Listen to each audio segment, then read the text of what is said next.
J'y peux rien si on se comprend pas.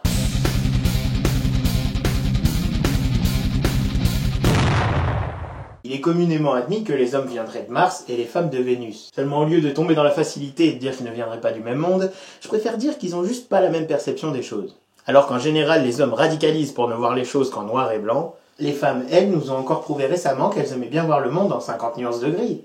Du coup, l'homme est souvent perçu comme un bourrin dichotomique et la femme comme une sensibilité complexe. De toute façon, c'est tous les mêmes. Pour justifier cette dualité d'apparence banale, beaucoup essayent de se mettre dans les bottes de l'autre. Erreur de débutant. Très sincèrement, je ne vois pas pourquoi le sujet de la différence homme-femme est si récurrent alors qu'il est évident qu'il n'a juste pas de raison d'être. L'anatomie des femmes les rappelle à l'ordre périodiquement. Alors que le corps de l'homme, il s'en bat les couilles.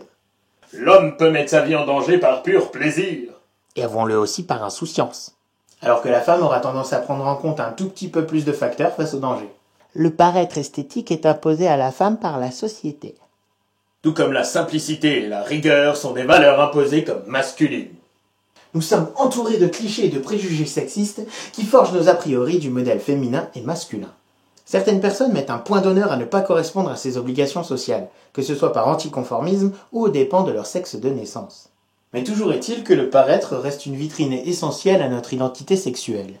Eh ben ouais, c'est la première chose que la personne qui vous intéresse verra lorsque vous voudrez séduire. De là à dire que l'homme est binaire et simple et que la femme est séduisante et complexe, il n'y a qu'un pas à franchir. Seulement comme toute étiquette, cette éthique manque de pratique devant le plastique ou l'éthique. Ces préjugés doivent plus servir de repères, histoire de définir son idéal du sexe opposé, que ce soit en correspondant à certains facteurs ou en s'y opposant. On peut aimer d'une femme son étonnante simplicité, Ou d'un homme sa profondeur insoupçonnée. et c'est là tout l'intérêt des différences. Elles définissent autant notre normalité que notre originalité. Ne devrions-nous pas profiter de ces différences plutôt que de constamment les remettre en cause ?